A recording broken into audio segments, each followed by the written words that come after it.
Senhores, boa noite. Meu nome é Thiago, do VRB. Hoje é a segunda edição da série VRB Talks, em parceria com a Infomoney. A gente está entrevistando gestores investidos pelo VRB Previdência. A gente começou semana passada com o Rodrigo Azevedo, da Ibiúna, foi fantástica. A estreia com mais de 6 mil visualizações. Hoje a gente vai bater um papo com o Fábio Viana, da Apex Capital. Muitíssimo obrigado, Fábio e Apex, pela parceria, por participar. O VRB Previdência está disponível para aplicação na XP. A gente, para quem não conhece o produto, ele tem 3 características que chamam a atenção. A primeira é que quem realiza a gestão do veículo são grandes gestores de fortunas. Então, Turim Family Office, Terra Capital, XP Advisory, o diretor da BW, a UBS Consenso, casas que exigem você ter entre 10 e 300 milhões de reais de patrimônio financeiro. Através de um único veículo, você consegue acessar a inteligência de alocação desse grupo. E juntos, eles acumulam mais de 150 bilhões de reais e um número restrito de famílias.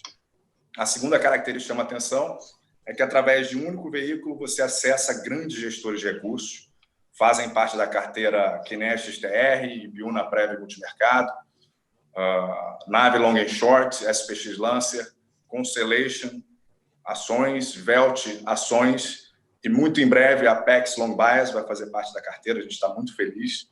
E a terceira característica é que 1/3 da taxa de administração cobrada no fundo, 1%, 1/3 desse 1% é direcionado para o VRB Impacto, que direciona esforços para as áreas de educação e inclusão produtiva no Brasil.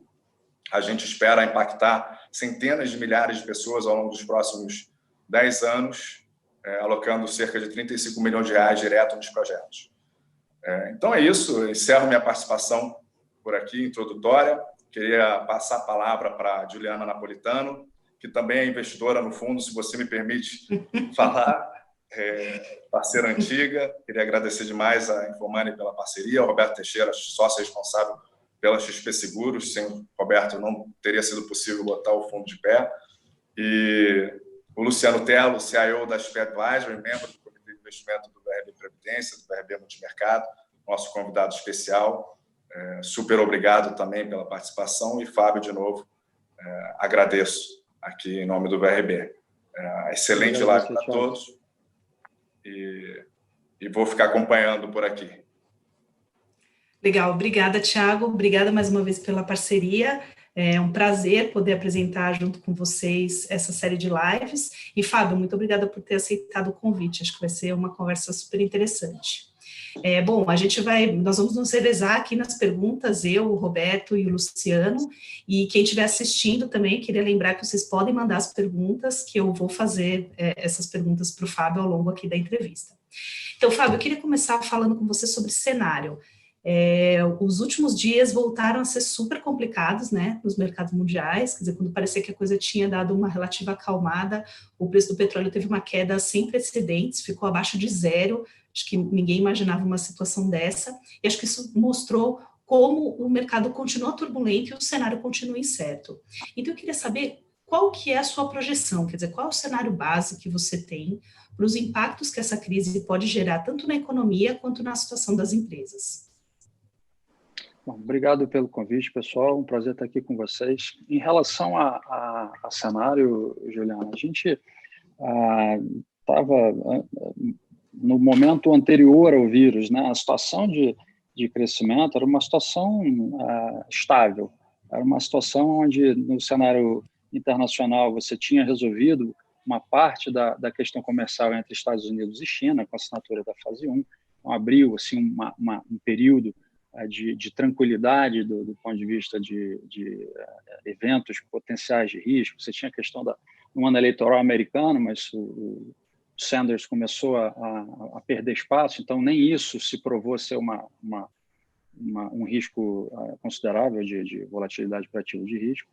E do lado do Brasil, você veio de uma votação da Previdência com a consolidação fiscal endereçada, vários desafios pela frente, uma agenda de reforma mais encaminhada, onde a gente estava entendendo que você vinha numa trajetória de crescimento lento, mas uma trajetória de crescimento de longo prazo, uma recuperação de atividade de longo prazo, considerando essa ancoragem fiscal. Então, de um momento para o outro, você teve que partir de uma discussão de crescimento para uma discussão de solvência, né? Do dia para a noite, você estabeleceu uma quarentena onde o comércio fechou, a sua grande maioria, as pessoas foram obrigadas a ficar em casa. Então, você tem dois grupos de empresas, né? As empresas que estão fechadas forçadamente e as empresas que estão operacionais. E aí você tem a queda pelo canal da demanda, você tem uma queda de atividade operacional dessas outras empresas. Então, eu acho que o cenário é um cenário agudo de queda de atividade, sincronizado no mundo todo, e uma recuperação de onde você saiu, uma recuperação lenta. Então, envolve não só confiança dos empresários, confiança do consumidor, você está estabelecendo um novo patamar de taxa de desemprego, você está estabelecendo a perda de renda da população, você está discutindo um ambiente com uma visibilidade comprometida, porque os principais catalisadores do que vão ser os próximos meses são catalisadores, seja do comportamento do vírus, seja catalisador de decisão política na flexibilização das operações. E, normalmente, são o ambiente político, né? Vetores políticos são vetores normalmente de difícil ponderação para efeito quantitativo no modelo, né? Depende de decisões que estão alheias à tua capacidade de análise, e o vírus muito menos. A gente imaginou no início que você estaria com uma situação contida na China, mesmo porque você teve um lockdown na China justamente para reter o risco de contágio, e de uma hora para outra você viu espalhar para o resto do mundo. Conversas com especialistas que a gente teve desde o início do vírus na China mesmo apontavam para aquela situação onde é mais uma doença que você vai ter que conviver, você tem o sarampo, você tem o H1N1, então essa vai ser mais uma dessas. Você tem, na verdade, uma situação, você tem uma notícia boa nessa história toda, é a taxa de letalidade. Você está tendo a perda, um ambiente tristíssimo, mas a taxa de letalidade é baixa. Então, assim, você está atravessando um deserto. Algumas empresas vão ficar pelo caminho, possivelmente. Pessoas vão perder emprego. Do ponto de vista humanitário, nem se fala, tristíssimo. Mas vai passar. Então, considerando essa baixa taxa de letalidade, vai passar. Mas você não sabe o tempo que vai levar para passar. Então, a gente tem uma projeção de queda aguda de atividade para esse ano, e a gente tem uma recuperação de atividade para você voltar ao final de 2019, lá em final de 2022. Então, a gente está sendo conservador nesse aspecto, mas, de novo, esse balanço de risco vai depender de decisões políticas que sejam tomadas agora. Vai flexibilizar? Quando? O que vai primeiro? Vai todo mundo voltar para a rua no mesmo momento? A confiança do consumidor vai estar ali para voltar ao consumo? As pessoas que perderam emprego, renda.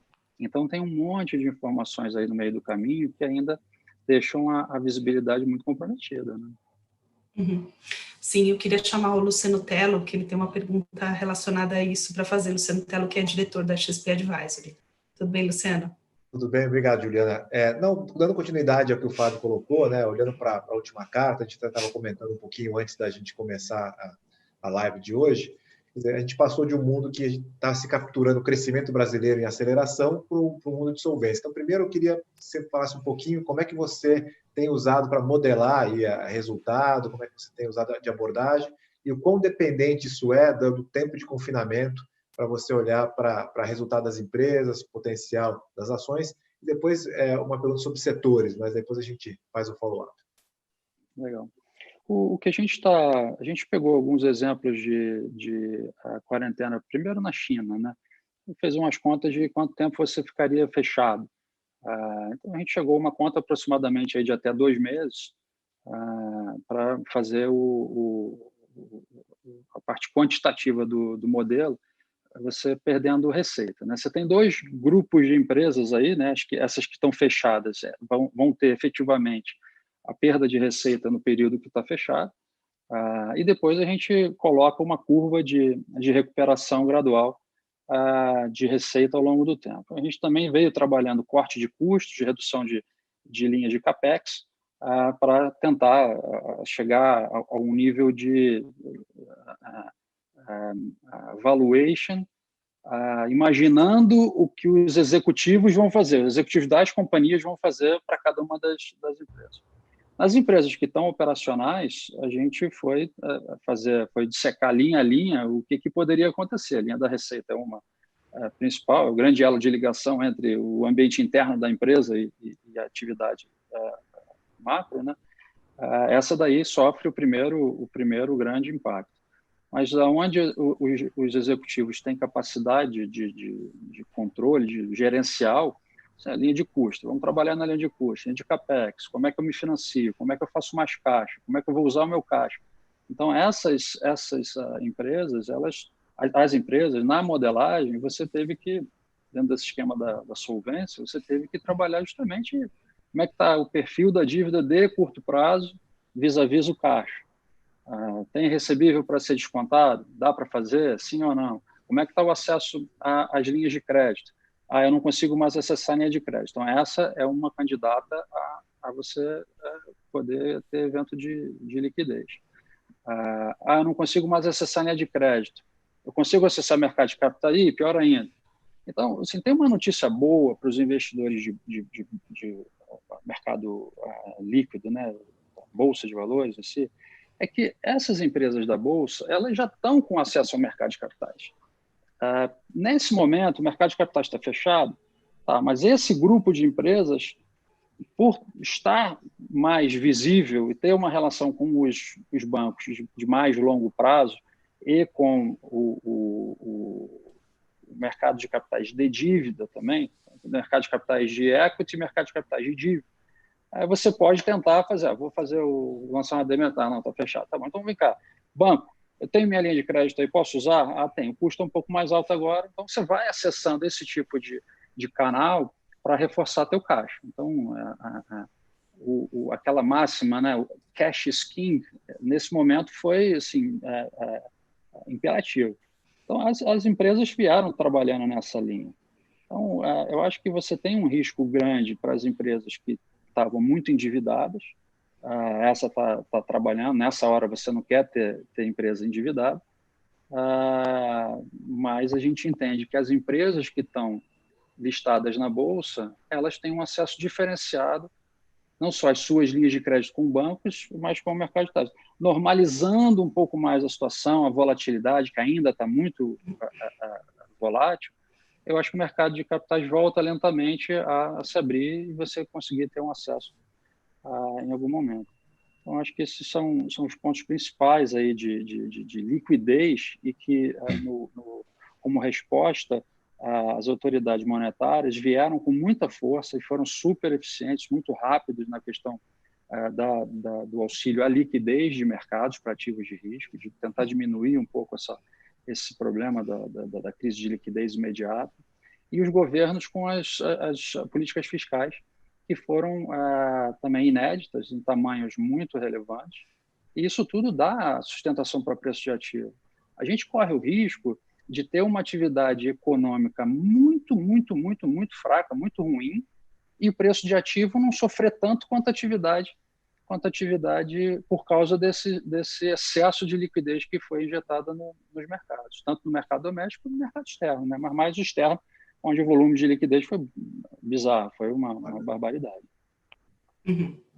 Roberto, você quer fazer uma pergunta agora para o Fábio? Pessoal, boa noite, boa noite a todos. É uma satisfação muito grande estar presente em mais essa live do VRB. Para começar, bom, a Space Group faz agora 1 ano, a gente tem muito orgulho de ter na nossa grade o fundo VRB Multimercado, que está sendo um sucesso aí, é nosso primeiro FOF e também o primeiro FOF previdenciário com impacto social da indústria. E, naturalmente, Fábio, vou te fazer uma pergunta muito focada na questão da previdência, né?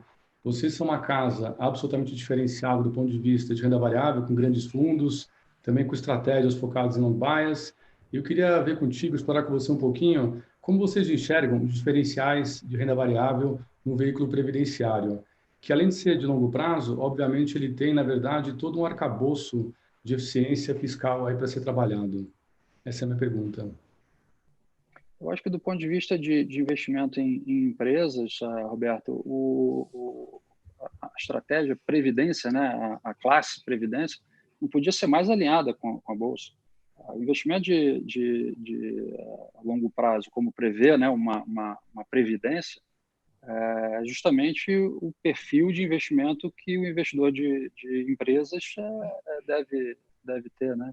A gente tem uma cabeça muito orientada para empresas de qualidade e nessa hora eu acho que essa crise como a gente está vivendo agora e como aconteceu, né, essa questão do crescimento para a solvência, só reforça a necessidade de você estar alocado em empresas boas.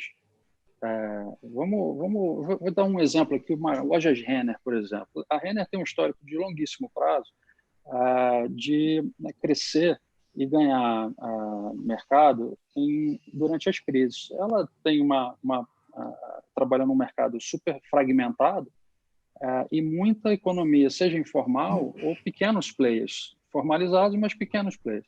Ela tem uma estrutura de capital ótima, né? Sempre muito profissional, qualidade de execução ótima, acesso ao mercado de capitais de dívidas, acesso ao mercado de capital de equity.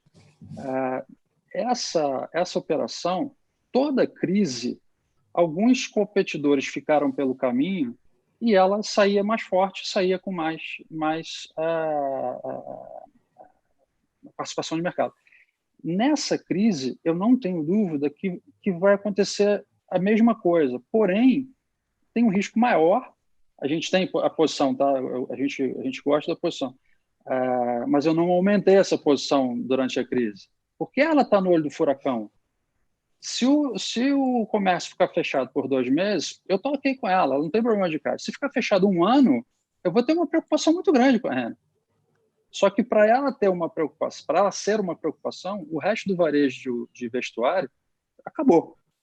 Então, como ela tem acesso ao mercado de capitais, de dívida e de equity, está fechado o mercado de capitais. Tá bom, vou trabalhar as minhas linhas de crédito no banco. Ela sai dessa. O problema é o seguinte, qual é o comportamento do vírus ao longo, né, daqui para frente? Vai ter um repique, não vai e tal? Então, assim, nesse momento, nesse tipo de crise, ela tá no olho do furacão. Mas eu não tenho dúvida que a qualidade do management, e nessa hora reforça isso, e é um investimento de longo prazo, você está em empresas de qualidade. Então, os executivos testados, a capacidade, a criatividade para gerar valor durante a crise e perceber oportunidades de mercado para você conseguir se sobressair no meio da confusão. Então, eu acho que, mais uma vez, a Renner vai sair dessa daí e vai sair mais forte. Agora, a taxa de recuperação para todas as empresas, de maneira geral, é excelente. Então, a Renner deu oportunidade de compra, deu.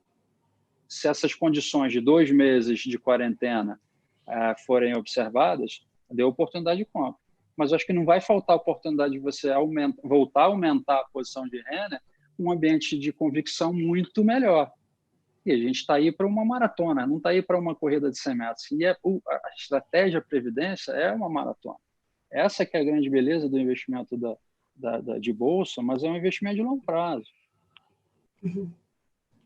E, Fábio, alguns gestores estão super cautelosos, né, com a Bolsa, apesar da queda de preço de várias ações, muitos gestores estão relutando ainda para aumentar os investimentos em ações e buscar as pechinchas aí do mercado. A gente até fez uma live com o Rodrigo Azevedo que falou nessa linha, assim, diz que não é o momento de operar de peito aberto.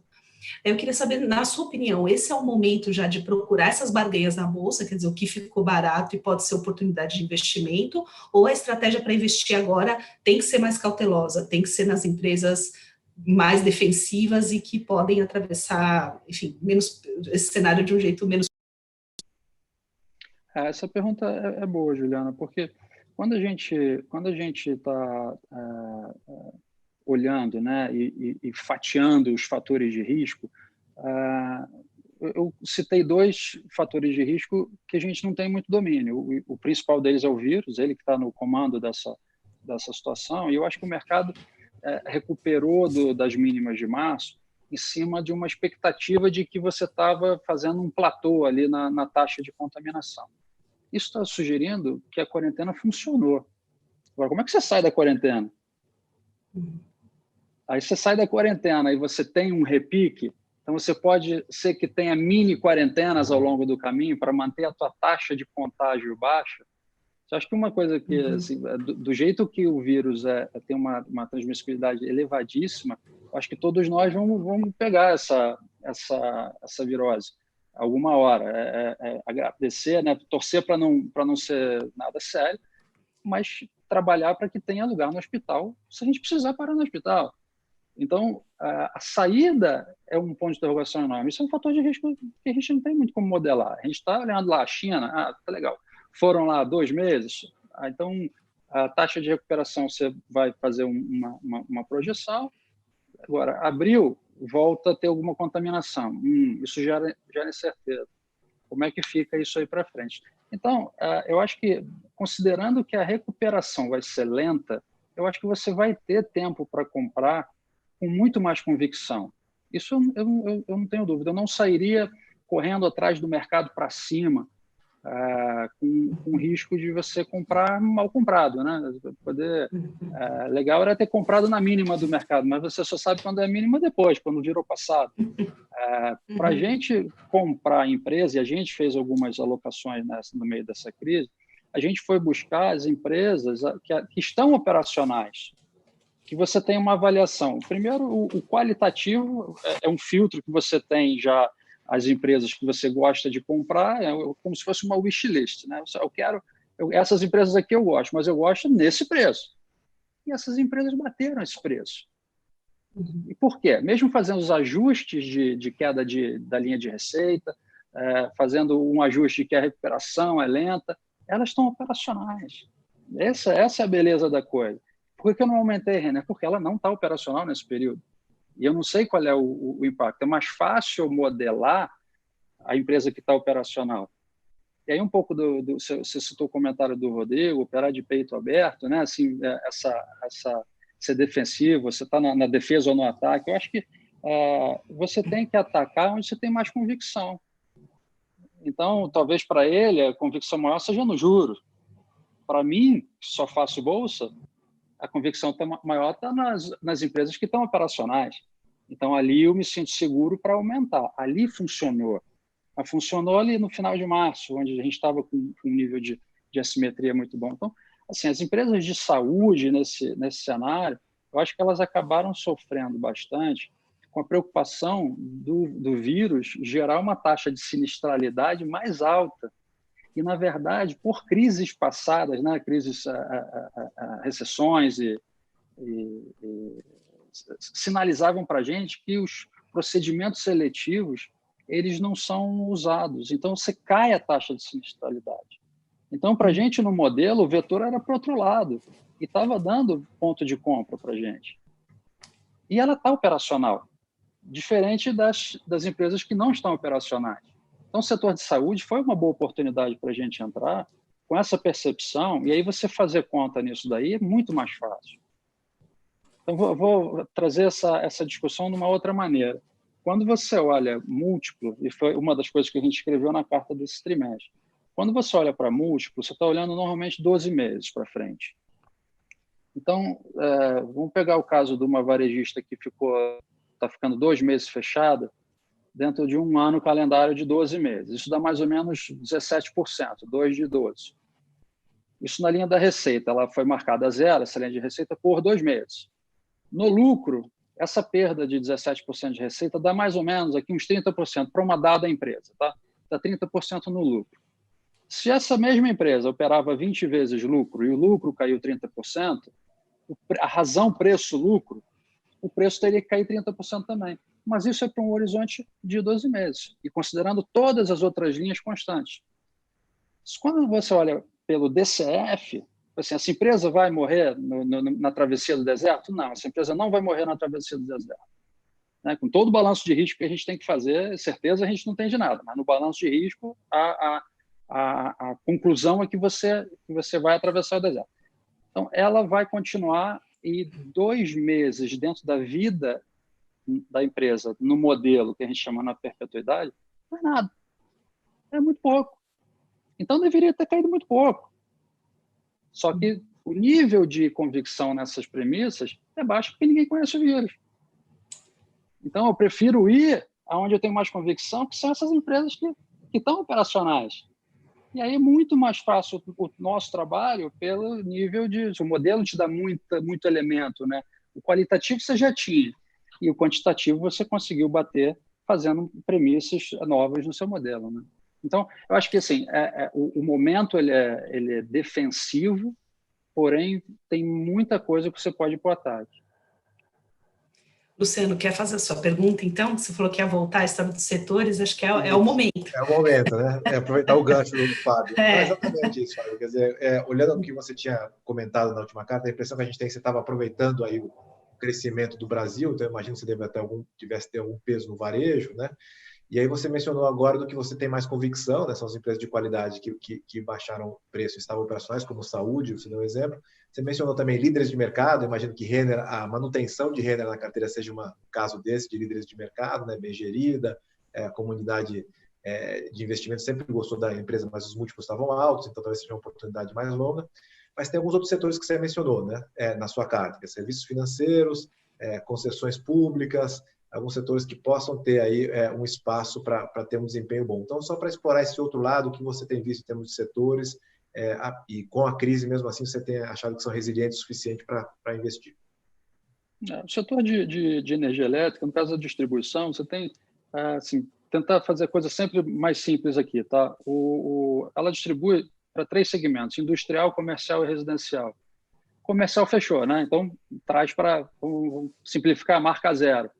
A residencial sobe um pouquinho, mas vamos dizer que essa elasticidade seja pequena, e o industrial marca alguma coisa aí no meio do caminho, vai, porque as indústrias de São Paulo estão operacionais, o resto do país, então você tem uma queda ali.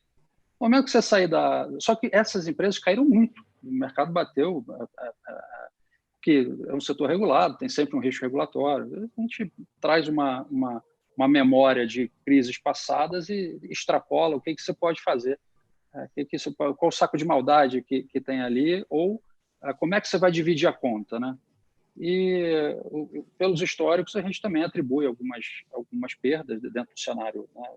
Pessimista, você coloca algumas perdas de dividir a conta, e estava dando muita oportunidade. A taxa interna de retorno em níveis elevadíssimos, com prêmios muito relevantes para a taxa soberana. A gente olha as Bs longas para ter uma base disso daí. Então, tinha ali uma possibilidade de alocação com valuation muito clara. Outra coisa, quando você volta da quarentena, você saiu do 10 para o 0, né, do dia para a noite. A hora que você voltar você sai da quarentena, você não vai voltar para o 10. Você vai voltar para, sei lá, 3, 4, 5, e aí você vai engrenando. Você volta para o 3, 4, 5 porque você desligou a chavinha e você ligou de novo. No caso das elétricas, você abre uma loja, você vai, de repente, você quer deixar a loja bonitinha, você vai ter a iluminação normal de novo, você vai tentar regular um pouco dessa iluminação. Então, volta possivelmente mais rápido do que muita empresa mais cíclica. Então, o setor de distribuição tem mostrou uma simetria ali naquele momento que foi muito bom. E eu acho que no serviço financeiro as empresas estão operacionais. Não só a própria B3, você simula uma queda de volume diário muito relevante, mesmo assim tinha valor. E bancos que eu acho que assim, tem um risco enorme de inadimplência indo para frente, acho que principalmente nas pequenas e médias empresas. Mas eu acho que você tem a gente está sem banco, tá? Mas eu acho que, aproveitando o comentário aqui de setores que podem dar valor, né? Eu acho que o balanço de riscos entre a competição das fintechs com o banco, nesse período de crise, favorece o banco. Então, muita fintech que estava mirando o crédito, nessa hora ela tem esse plano mais adiado no longo do tempo. Enquanto que o banco ele está com uma estrutura de capital muito boa nesse momento. Então, esse balanço de forças eu acho que fica atrasado. Mas a derivada disso daí, olhando no tempo, quando você recuperar, vai vir inadimplência.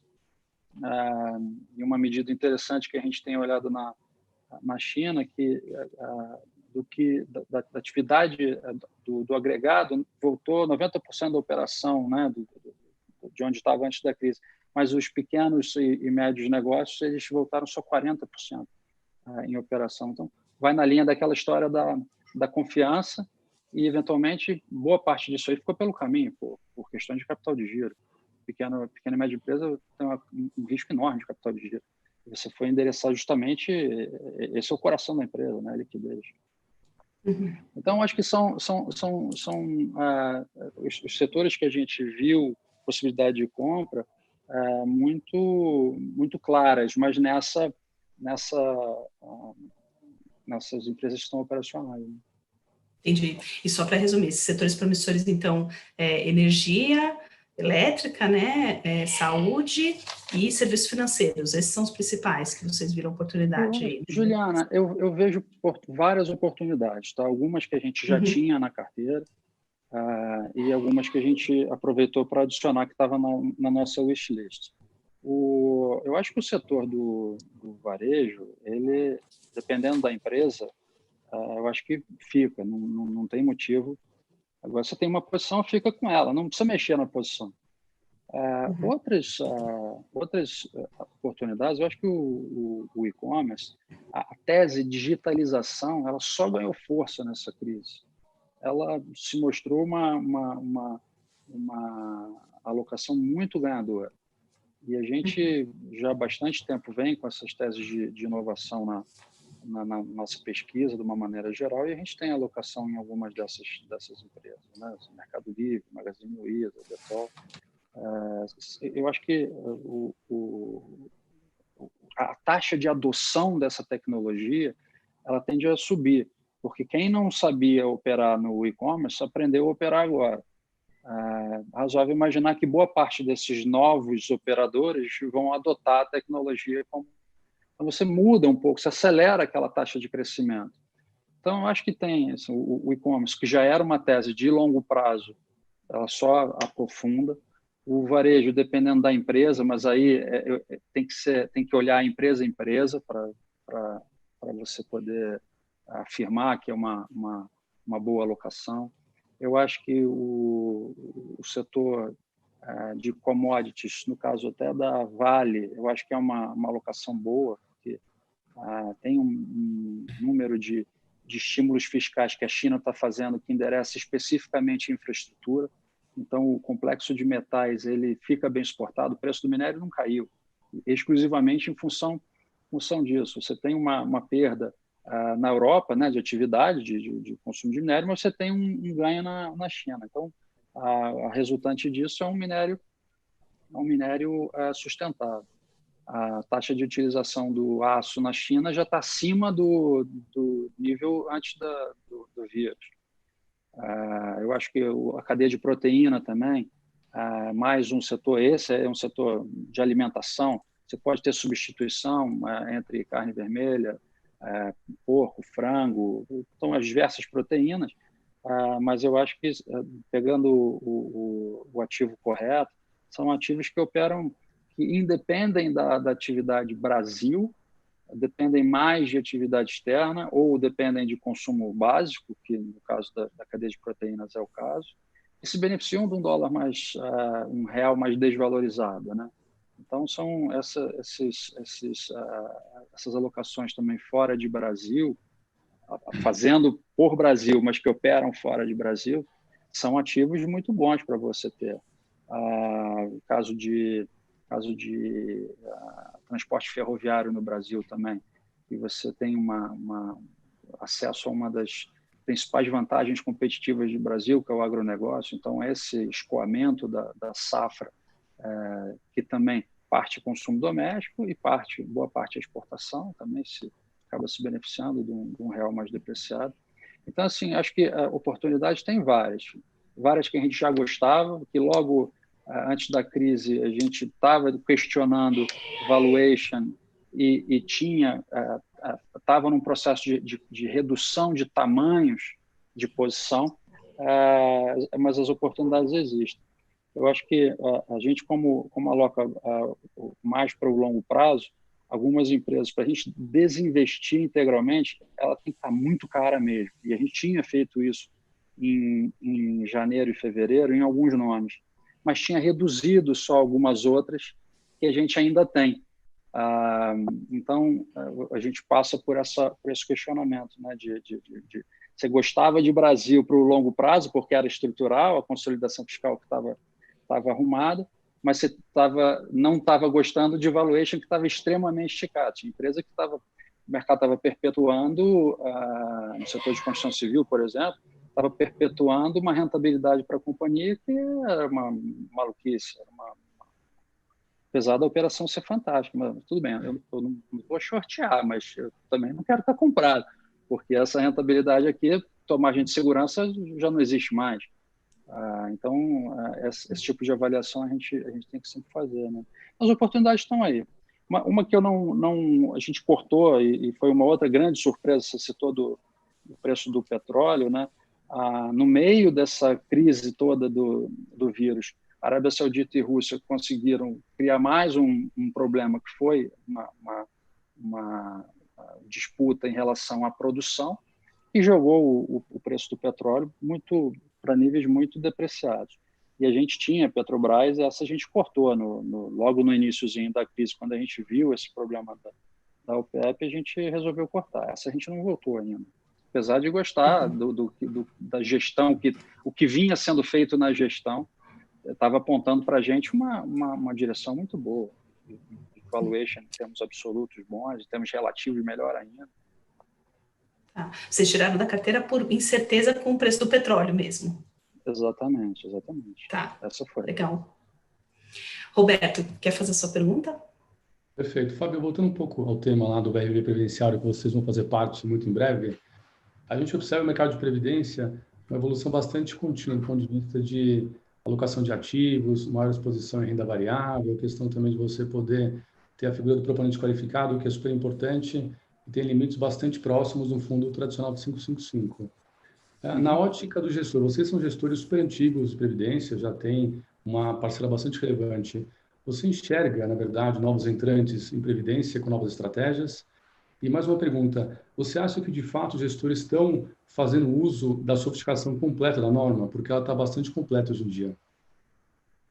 A norma vem melhorando bastante, né? Ela vem se aproximando bastante da 555.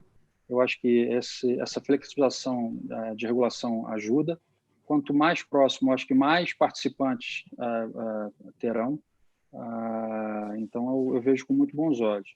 Eu acho que pode ter mais flexibilização ainda para você, como você falou, outros gestores com outras estratégias aparecendo. Eu acho que se você puder ter mais flexibilização, para o setor, eu acho fantástico. Você poder fazer investimento integral, né? Hoje você pode fazer até 20% em ações em ativos fora do Brasil. Se você puder ter 100%, por exemplo, você cria um outro mandato.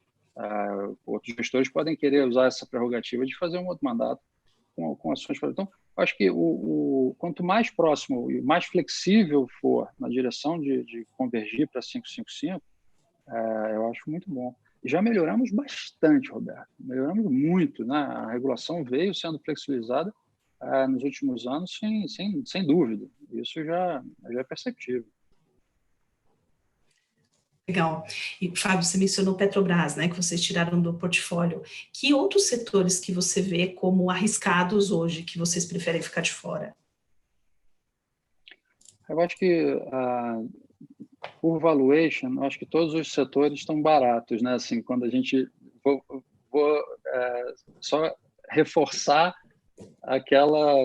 quando a gente fala que está barato, considerando aquelas premissas de 2 meses e que a recuperação tem um padrão. Então, porque o que o vírus vai fazer aí, a gente não sabe.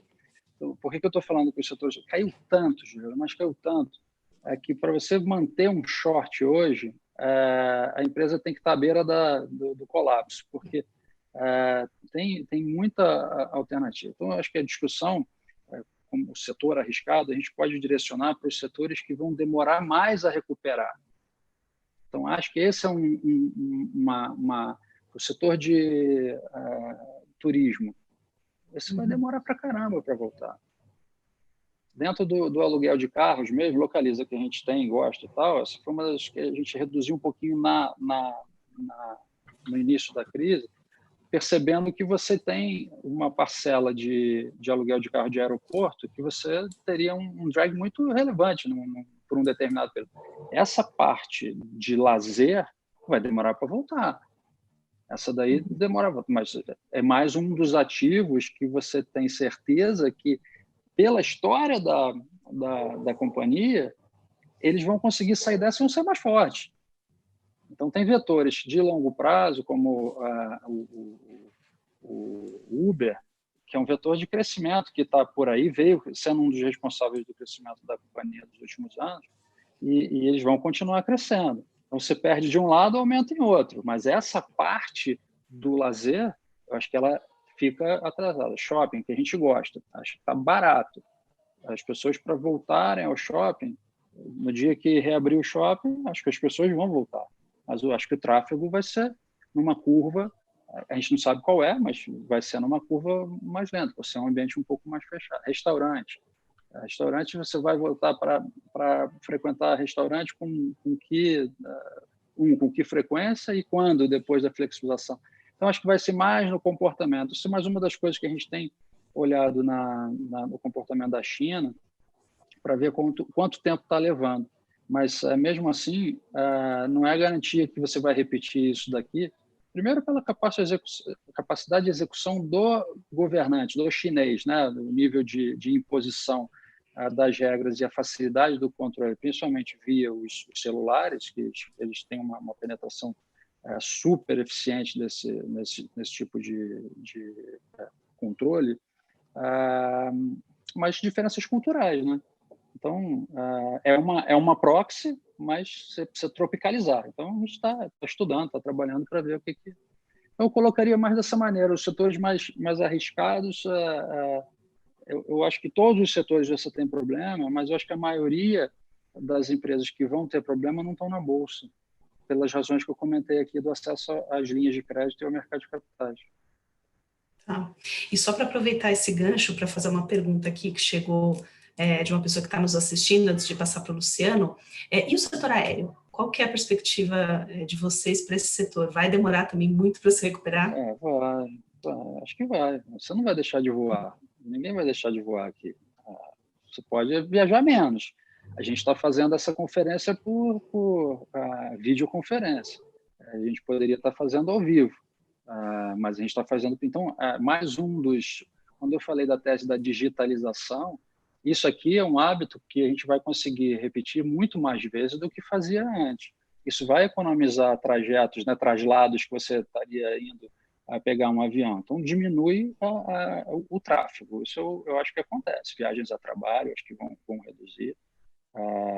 Mas elas vão existir. Algum auxílio vai ser feito. Você não vai deixar de ter as empresas. Mas é dessas que eu acho que está no final da fila para se recuperar. Uhum. Luciano, quer fazer a sua pergunta? Tá bom. Eu queria explorar um pouco o lado, vocês têm várias estratégias, tem estratégia comprada e escolher as melhores ações, né? Estratégia long only, e tem estratégia long bias também, né? De saber o momento de entrar e sair, e como você tem um cenário de recuperação mais gradual, mais lenta, né? Tem uma discussão interessante acontecendo no mercado, que é a visão da curva longa de juros, né? Todo mundo acha que os juros vão cair no curto prazo e que, eventualmente, a curva longa de juros também vai cair, né? Vai reduzir um pouco esse seu custo de oportunidade para competir com a bolsa, digamos assim, né?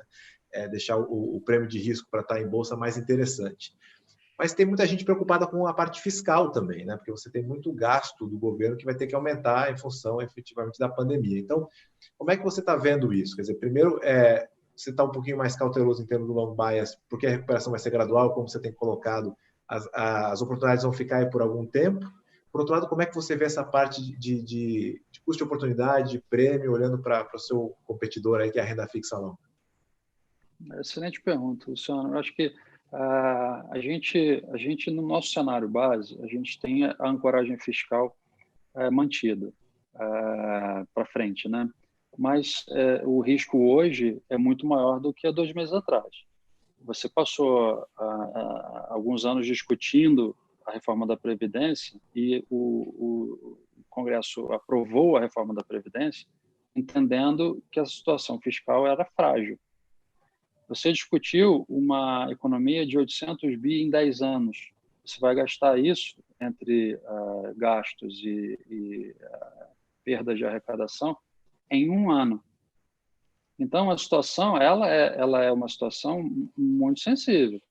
No momento em que essa situação se apresenta, a curva de juros ela tende a ficar mais inclinada. Isso para a Bolsa é um competidor da Bolsa. Então, em algum momento, vai ter que ficar claro para o investidor qual é a situação fiscal. Aí ou a curva fecha e vamos tocar a vida como a gente imaginava, ou o risco se apresenta de fato e aí vai ser uma realização na Bolsa, a curva de juros pode abrir mais. E tal. Tem que ficar claro pelos políticos, pelos congressistas, que o que está sendo feito de forma emergencial é transitório. Isso é importante. Senão, esse prêmio de risco da curva longa ele vai continuar. Então, essa situação é uma situação muito delicada, muito, muito importante para a gente monitorar. Então, é um dos fatores de risco que a gente tem que estar atento, sim. Uhum. Roberto, você tem mais uma pergunta?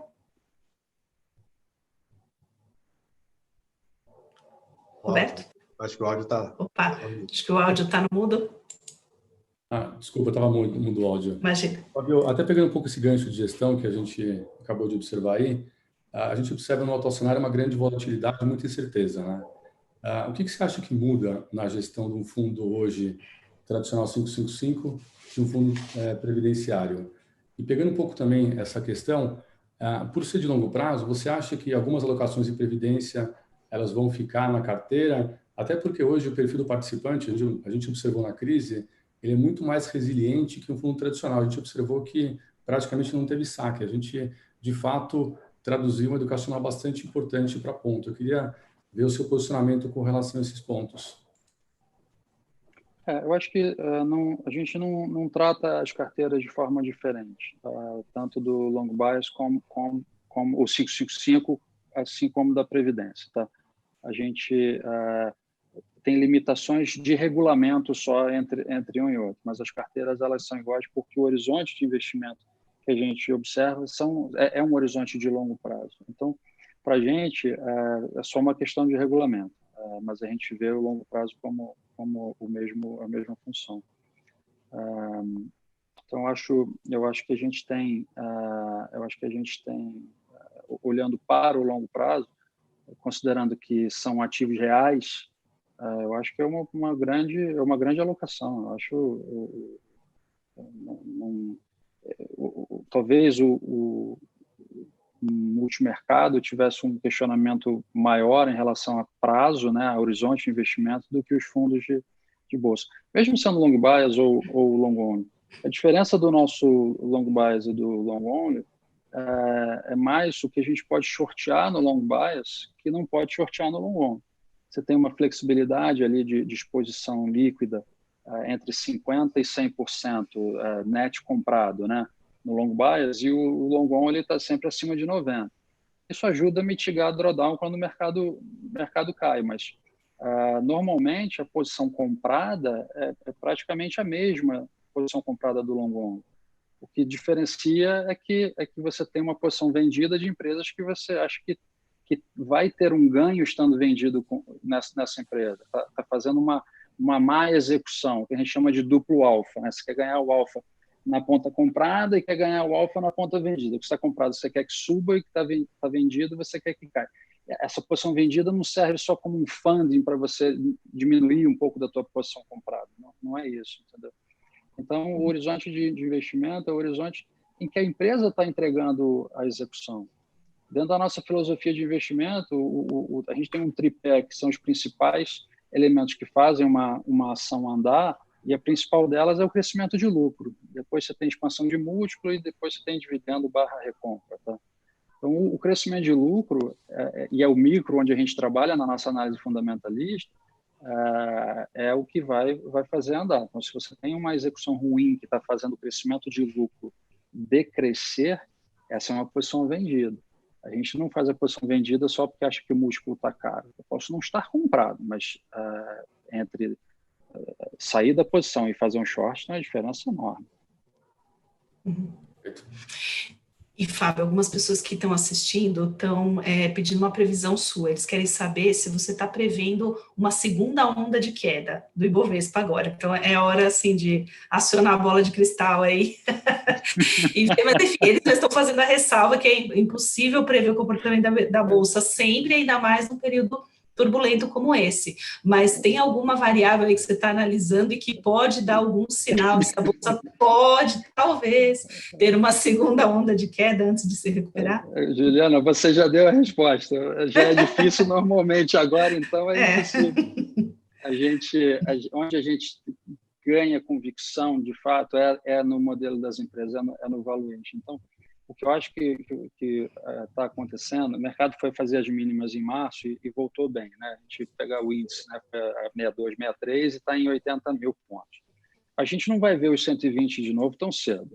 Isso daí eu acho que é lento, o negócio não vai voltar para lá. Então, essa recuperação das mínimas para os 80, eu comentei, eu acho que o mercado está precificando esse platô da contaminação. Olha, a quarentena está funcionando, então a contaminação está melhorando, vai dar para ir flexibilizando a quarentena. Eu acho que quando vai cair de novo, vai buscar aqueles 60 mil pontos de novo, ou o resultado das empresas como um todo vai ser muito ruim para jogar para lá, ou então você tem que ver uma rodada de crise adicional ou um repique, uma retomada da contaminação que faça essa confiança ser desafiada de novo. Porque o que se colocou de dinheiro no mercado, né, pelos bancos centrais e a política fiscal que está sendo feita no mundo é inédito. Isso não teve precedente na história. É muito dinheiro. Então, eu acho que ou o resultado das empresas, ou o desemprego que deve ser alto, e aí vai refletir no resultado. O resultado das empresas é muito ruim, que leve o valuation, que justifique o valuation das empresas cair, e aí a gente precisa fazer bastante revisão para baixo. Ou então eu acho que a gente não vê de novo aquele nível. Mas isso tem que ficar muito claro aqui para vocês, que o cenário de longo prazo é o somatório de todo dia. Então, qualquer opinião que a gente esteja discutindo aqui hoje, amanhã entra uma peça nova no mosaico, no nosso balanço de risco, e a gente vai estar fazendo a revisão. Essa é uma discussão eterna, esse é o nosso trabalho do dia a dia. Então, a minha resposta hoje para vocês é essa. Amanhã, quando sair o resultado das empresas, vai ter o resultado do trimestre agora, vamos dar uma olhada, aí a gente reacessa os modelos para ir avaliando. Né? Eu não sei se eu ajudei o nosso claro. Ouvinte, mas é bem difícil responder isso. Lógico. É lógico que é. E Fábio, aproveitando, né, essa pergunta, eu queria saber como é que você tem visto o comportamento dos investidores que são clientes da Apex nessa crise. O pessoal está desesperado, está entendendo o que está acontecendo, as pessoas sacaram dinheiro, como é que está o comportamento dos investidores? Não, a gente tem o resgate de dinheiro, ele sempre existe, é comum, não tem. Eu acho que o trabalho que vocês vêm fazendo de educação do investidor, e de disponibilização de informações de uma maneira geral, essa educação financeira está sendo espetacular.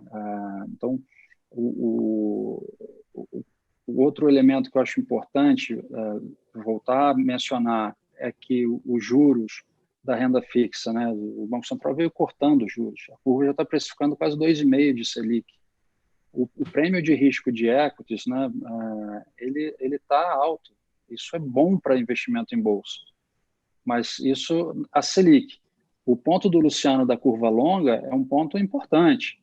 Essa curva longa aí é um competidor. Você, vou comprar bolsa ou vou comprar NTNB longa? Então, essa incerteza futura é que pode trazer riscos para a gente, para a indústria de fundos de uma maneira geral, fundos de bolsa, terem mais entradas líquidas do que saídas no futuro. Então, se você tiver um descontrole fiscal, onde você vai ter um crescimento negativo, uma outra rodada de alguns anos de recessão, aí é ruim, de fato, eu não tenho dúvida. Você vai ter que ter resgate. O que a gente viu agora é uma situação muito controlada. A gente fez a reabertura dos fundos long bias recentemente, que viu o espaço de liquidez, a liquidez, apesar da queda do mercado, ela não piorou como eu imaginaria ter piorado. Então, a gente viu a oportunidade de reabrir os fundos para captação, mas a gente está com uma entrada líquida nos fundos. Então, assim, tem resgate, mas é normal, e tem entradas após essa reabertura que a gente fez. Então, não tem desespero, não tem pânico, acho que está muito bem contido. Uma pena é que essa crise pegou a gente num momento tão animado, a gente estava bastante comprado, então, em outros momentos, a estratégia long bias, que tem uma média histórica comprada na casa de 70 e pouquinhos %, a gente estava bem acima desse tamanho agora, no pré-crise, e a gente teve que agir com a proteção devida, mas eu acho que está muito bem endereçado isso tudo. Então, a cabeça de alocação em empresas que geram retorno acima do custo de oportunidade vão ser melhores, vão te trazer retornos superiores ao CDI ao longo do tempo. A gente não tem dúvida disso. A cabeça de retorno absoluto é uma das nossas filosofias de investimento, de alocação de capital. Então, as oportunidades estão aí. Então, eu sou bem otimista do ponto de vista de capacidade de gestão para frente, e eu acho que não é para ter pânico. Na verdade, tem que ter paciência. Eu falei dos 3 principais elementos que fazem o preço das ações andarem. A gente brinca que tem um 4º principal elemento, que é a paciência, e que alinha o investimento de longo prazo. Você tem que ter essa paciência. Você não ganha dinheiro de um dia para o outro. O efeito do compounding, né, é espetacular, mas ele leva tempo, né? Uma empresa que cresce lucro 10% a 15% ao ano, pega 15% ao ano, em 5 anos você dobrou o teu capital. Então, é ótimo, mas precisa de tempo. Você falou que vocês estavam 75% comprados. Como é que isso mudou hoje? Quanto que vocês estão comprados? Não, a média histórica... A média histórica. Existe. Esse fundo tem desde 2012, e a média histórica de posição líquida comprada é 70 e pouquinhos. Vai arredonda a conta para 75. E agora a gente estava comprado em quase 100 antes da crise. E a gente tinha vendido alguns papéis que achava que estava caro, e estava rodando um pouco, comprando um pouco de papéis Petrobras, por exemplo. E foi um banho de água fria. E a gente está em torno de 84, por aí. Basicamente, a Petro que saiu e algumas mexidas que a gente fez para acomodar as novas compras. Né? Legal. Luciano, você tem mais uma pergunta para fazer para o Fábio? Não, só para comparar, quer dizer, até agora o custo de oportunidade tem se provado aí que tem fechado a curva longa, né? Então, e como todo mundo espera alguma intervenção do Banco Central também comprando mais longa, isso tem trazido bons sinais. Quer dizer, o dado todo de fiscal já está aí, né? Então, até agora a reação do mercado não tem sido de pedir mais prêmio, só para também não parecer que estava na outra direção, né? Mas de fato é uma coisa para olhar. Não, eu acho que a gente está quase no final aí da hora, né? Eu acho que mais para o Fábio comentar um pouquinho como é que ele vê para frente, que tipo de indicador ele vai olhar. Eu acho que tem uma coisa interessante que ele mencionou, os resultados das empresas, né? Para dar guidance de resultado agora vai ser difícil, né? Porque a própria empresa não sabe quanto tempo vai ficar o confinamento, não sabe qual é o padrão depois. O que você está olhando agora, apesar do resultado das empresas ser menos previsível? Eu acho que para você olhar para múltiplo 2020, esquece, é um ano perdido, não vai te dar parâmetro. Se quiser olhar para múltiplo 2021, ou então olhar a DCF mesmo, então, ou uma coisa ou outra. E eu acho que o que vai estar dando a pinta para a gente, o comportamento da recuperação essa crise, o vírus veio numa onda, né? Veio da Ásia para a Europa, para as Américas, né? Então você está no final da fila. Então você tem um benefício de poder olhar para a Ásia, poder olhar para a Europa e daí a gente traça esses acompanhamentos dos outros continentes. Eles são importantes. Como eu falei, tem características culturais diferentes, tem capacidade de execuções diferentes. Mas eu acho que isso é um bom termômetro. E aqui do lado de Brasil, ocupação dos hospitais, né? Se você vai ter essa taxa de internação, os hospitais de campanha estão se mostrando ainda uma tendência de crescimento de ocupação, mas quando você conversa com as pessoas, a taxa é abaixo do que eles esperavam, né? Então, eventualmente, você está perto do pico aqui no Brasil, falando mais especificamente de São Paulo, tá? Mas eu acho que a gente vai ter a contrapartida disso é a quarentena. E aí eu vou voltar para aquele ponto de como você vai sair da quarentena. Então, conversar muito com as empresas, todo tipo de informação que eles estiverem passando para a gente poder alimentar o quantitativo, né, a parte quantitativa no modelo de valuation das empresas.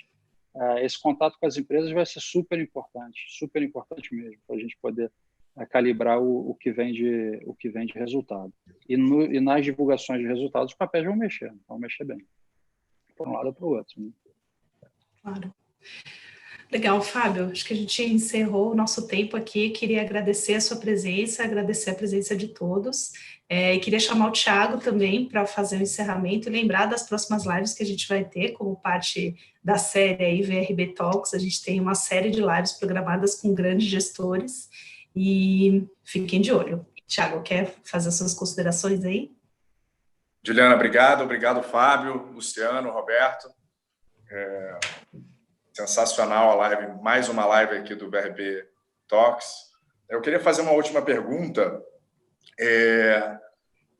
e complementar que o VRB Previdência está disponível na XP.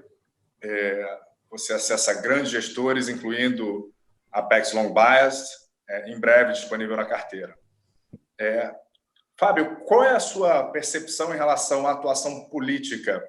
Não tem analista político aqui, mas não dá para tirar isso da avaliação. Assim, como você vê a atuação e esse conflito entre os poderes aqui no Brasil, vis-à-vis a atuação de outros países, outros governantes? Tiago, você me jogou uma casca de banana daquelas. Olha, eu acho que a gente tem a política, por natureza, ela é sempre a arte, né, de negociar, de estar ali tentando acomodar os interesses das partes envolvidas. E a gente está vendo isso. Então, aonde a gente vai chegar com a situação que a gente está vivendo hoje, eu sinceramente não sei. Eu via com muito bons olhos a participação da agenda de reformas, né, com o Rodrigo Maia pilotando, e o ano que vem, possivelmente, o mandato dele terminando esse ano, ele não deve estar lá. Então, acho que você tem um barulho esse ano em função disso, você já está mirando o ano que vem. O Rodrigo Maia ele diz que quer tocar a reforma tributária, que seria um outro golaço para nós brasileiros, de uma maneira geral, para nós investidores, para nós empresários, para nós trabalhadores. Eu acho que isso é bom para todo mundo, traz produtividade para o país, traz possibilidades de investimento.